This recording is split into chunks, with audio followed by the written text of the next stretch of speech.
The Philippine government has already sent the note verbale to the Chinese government to ask for an explanation on the incident that transpired between the Philippine Navy soldiers and the Chinese Coast Guard. The order to the DFA came from the president himself, who earlier expressed full trust on the Philippine Navy's version of what transpired near Pag-asa Island. Bea Bernardo filed this report. By the order of President Ferdinand R. Marcos Jr. yesterday, the Philippines sent a note verbal to China regarding the Pag-asa Island incident between personnel of the Philippine Navy and Chinese Coast Guard. According to the Department of Foreign Affairs, it is intended to clarify from the Chinese government what happened.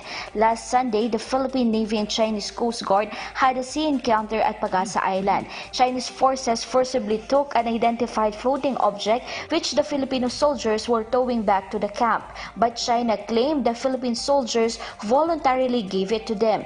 Based on the latest data of the FAA, they have already filed 189 protests against China. 60 of these have already been done under the Marcos Jr. administration. Several explosions were also heard from the Subi Reef near the artificial island made by China. The FAA assured they will monitor the situation closely and also study other possible diplomatic options depending on China's response to the note verbal sent by the Philippines. Bea Bernardo for The Nation, Beijing, China.